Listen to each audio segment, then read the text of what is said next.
What does cooked food have in common with pillows, shampoo, and cigarettes? In this video, you're gonna find out.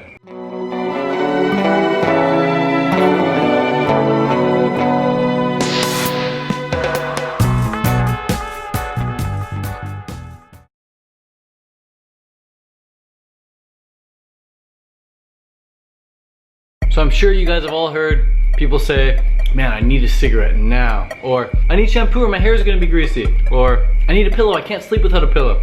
But have you ever heard someone say, I need cooked food? Not often. People don't often express it that way. But myself, personally, coming off cooked food, it was like that. When I was transitioning off cooked food to raw food, it was like that. I didn't want to have to eat cooked food, but I had to. I had to eat it. This thing like it just overcame me and I had to have it. In the exact same way as when I used to smoke cigarettes, I'd get up out of my chair, walk like a mile down the road in the snow just to buy a pack of cigarettes. I didn't want the cigarettes, I needed the cigarettes. The same people who need a smoke, they don't want the smoke, they need a smoke. I don't want all these thumbs down in this video because people say, oh Ted, you're against cooked food, you're against cooked food. I'm not against cooked food, I'm really pro-fruit. I'm so pro-fruit that cooked food doesn't even enter the equation. But I've eaten a lot of cooked food in my life. 18 years of my life, a lot of cooked food. And it's from my personal experience that I can say that for me, cooked food was addicting. Cooked food was so addicting. Cooked food was a drug. Cooked food was not food. Cooked food was not food. Sure, cooked food is a calorie source. Sure, cooked food had some nutrients. Sure, cooked food made me go from feeling hungry to feeling full. But I didn't want that. I didn't want to have to eat cooked food, but I had to. I was so drawn to it. And the reason cooked food is like pillows, cigarettes, and shampoo is because the only people who need these things are the people who use them. Let me explain. I used to smoke cigarettes. I did for 6 months in college. College was a very stressful time and cigarettes really help reduce the stress. But like any addict knows, cigarettes also increase your likelihood of feeling stressed because when you don't have a cigarette, you're stressed. So the only people who need cigarettes are the people who smoke cigarettes.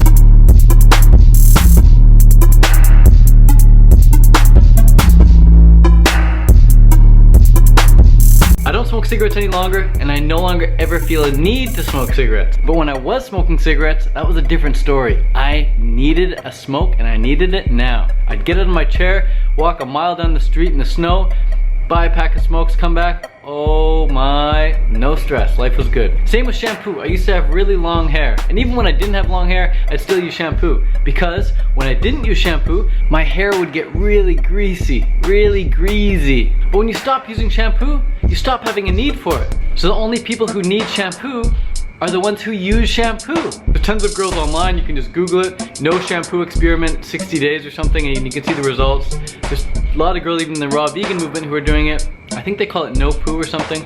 But they've had good results. They stop using shampoo and their hair is just naturally beautiful. No other animal in nature uses shampoo and no other animal in nature has greasy hair. The only reason you have greasy hair is because you use shampoo. And pillows, man. Anyone who's ever raised a child, raised a baby from birth, they know that you never give a baby a pillow. You know, you put it in its crib and you let it just lay there, you know, just flat. You let it lay there flat. I don't know what age you start introducing a pillow, but pillows are absolutely unnecessary. I stopped using a pillow 4 years ago and haven't needed one since. But while I was transitioning from a pillow to no pillow, I had the pillow right beside my bed, and every night I go to bed, you know, it'd feel a little awkward and I just want to bring the pillow. And when I would bring the pillow under, oh, it feels so comforting. That was the word I used. I'd bring the pillow under and it'd be so comforting, something my body knew, something my mind knew. But no, I said no, I'm gonna get rid of the pillow. I gotta minimize. No pillow, no pillow, no pillow. Eventually, you get to a point 4 years later, a year later, whatever it is, you can't use a pillow anymore. I cannot use a pillow. It just kinks my neck. I'm way better off now because I can sleep anywhere on a flat ground. Just throw some cardboard down on the floor, throw a little mat down, I can sleep there, no problem. Sleep around the world, no problem, don't need a pillow. But when I used a pillow, I needed a pillow. Those who use pillows need pillows. When you stop using it, you don't need it. And now onto cooked food. It was the exact same thing all over again. I used to eat lots and lots of cooked food like everyone on the planet. Then you stop trying to eat it, what happens? You have the need for it. Transitioning off Cooked food is the same as transitioning off cigarettes, same as transitioning off shampoo, same as transitioning off using a pillow. Okay, these things are just things that your body is so used to. Your body is so used to it that you have this need for it. But when you give yourself enough time, this is why I tell people, transition off cooked food. Don't just go raw, don't just go fruitarian, don't just do this cleanse. Like, transition, take the time to transition. Give yourself a year to adapt to a no cooked food diet. Give yourself a year to adapt to a fully raw diet. Because just see for yourself what it's like coming off shampoo. See what it's like for yourself coming off a pillow. Ask anyone who's ever tried to quit smoking cigarettes. Ask them what it's like. Or maybe you know, maybe you've stopped smoking cigarettes. You know how hard it really is. Cooked food is the same way, but a lot of people, they don't want to admit it. I'm probably going to get a lot of thumbs down from this video because just people are just so anti, how can calorie sources be a drug? Man, you ask anyone who's obese eating McDonald's every single day, KFC every single day, Burger King every single day, ask them how calorie sources can be a drug and they will tell you. Cooked food is the biggest drug because we've had it since birth. The hardest drugs to overcome are the ones we've had at the youngest age. And we've been eating cooked food, we've been force-fed, we've been spoon-fed cooked food basically since birth. The moment you get off your mom's tit, she starts feeding you pasteurized milk. Cooked milk, okay, cooked dairy. And I got home videos, home footage of me puking, spewing. My mom said, oh, that's normal. Man, that's called lactose intolerant. Only reason I was able to drink a heap of milk when I was a teenager is because I built up a tolerance.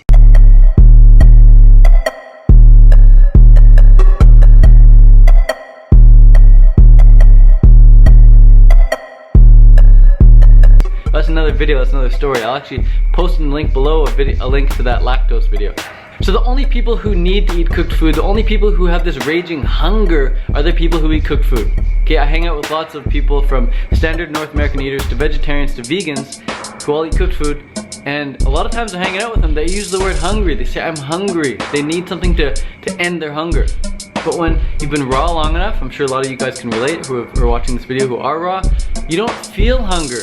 There's no hunger. Sure, there's this attraction to it, but there's no feeling of I need to eat right now. Instead of this feeling of like hunger, you just feel kind of like tired and, you know, little just lack of punch. But there's no hunger. There's no need to like ravenously eat anything. It's like, so the only people who need to eat cooked food are the people who eat cooked food. And when you try to transition off it, you can expect that it's gonna be hard. Transitioning to a fully raw diet is hard, but you can make it easier. You can make it easier on yourself, okay? You can make it easier on yourself by allowing yourself to eat as much fat as you want. Don't try and cut your fat down all of a sudden to 10% and go fully raw. Make it 20% fat if you want, make it 30% fat if you want. Just get the calories in from raw food. The more calories you get from raw food, the less you're gonna be getting from cooked food. And I don't mean nuts and seeds raw food. I mean raw food that you can rub into your skin. I mean the soft avocado, the soft young coconut meat, the soft durian, okay? Make it easier on yourself, make the transition easy, and just understand that the only people who need to eat cooked food are the ones who do. Once you're off it, you have no need for it, but that could take 1, 2, or 3 years. Anyways, I hope you guys like this video. I'll see you in June at the Thai Fruit Festival. It's gonna be a bunch of people eating cooked food, a bunch of people eating raw food. It's gonna be interesting to see how we all mix and mingle. But if you want to eat 100% fully raw during the festival, come live here at the 700 Stadium with me. We can all do it together. We can share rides to the market and get fruit together, and it'll be good fun. We can inspire each other, make vlogs every day, showing people how to do it fully raw. Peace.